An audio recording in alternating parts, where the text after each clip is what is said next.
Have you ever felt like someone is watching you in the woods? That strange feeling, a chill down your neck even though the sun is still high. Today I'll tell you a story that happened in California. A group of 12 people is walking along a trail. They're strung out in a single file, with only a few dozen meters between the first and last. And then one of them simply doesn't make it to the finish line. Not a scream, not a fall, not a snapping branch. Hundreds of volunteers will turn over every stone in the area. They'll find his camera. But the pictures they see won't help the investigation. They'll turn the search into a nightmare. Watch to the end, and you'll understand why I never hike alone again after this story. His name was Jared. He was 12 years old, and he was a scout. You know, those kids who are taught survival skills from childhood. How to use a compass, how not to panic if they fall behind the group. He wasn't an athlete, but he knew the rules. That day, their group was climbing to the summit of Mount San Gorgonio. It's a popular trail, always crowded. Jared was last in line, a position that seemed safe, given the whole group ahead of you. Why were they there? A routine training hike. Clear weather, dry trail, no danger. Jared lagged behind a little, perhaps to tie a shoelace or just catch his breath. They'd seen him just a few minutes ago. No one could have imagined that those few minutes would prove fatal. When the group reached the summit and took roll call, the leader's heart sank. Jared was gone.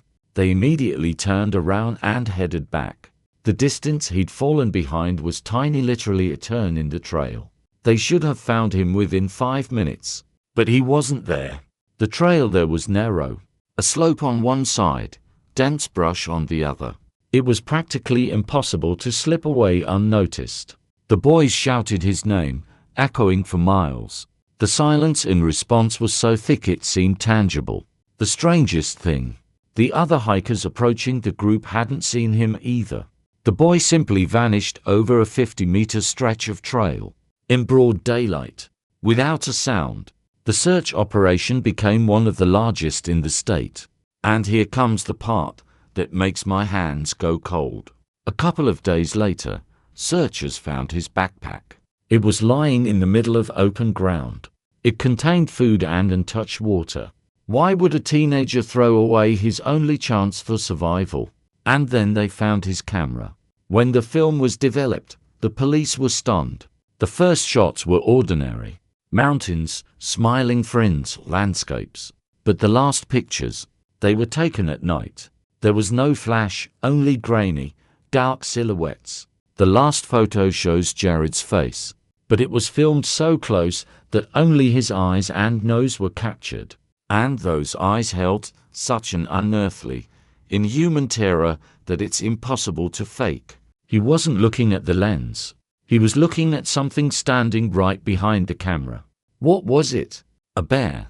But animals don't take cameras or take selfies of their victims. Many survival experts talk about the phenomenon of forest psychosis, when fear makes a person hide even from rescuers.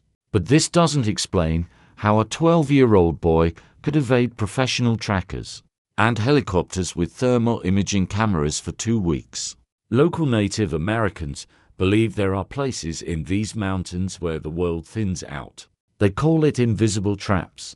You simply step off the trail and find yourself where you can't be seen or heard, even if you're standing a meter away from your friends. Jared was never found. No body, no clothing, not a single trace except for that eerie photo. His case is gathering dust in the archives as an unexplained disappearance. Every time I walk through the forest and hear a rustling sound behind me, I remember that last photo. What did he see in that darkness? And why didn't it leave a trace? Let me know in the comments whether you believe in a rational explanation for this story, or whether there really is something in the forest we don't understand. Like this if you want more analysis like this. And remember, never, do you hear me? Never walk last in a line.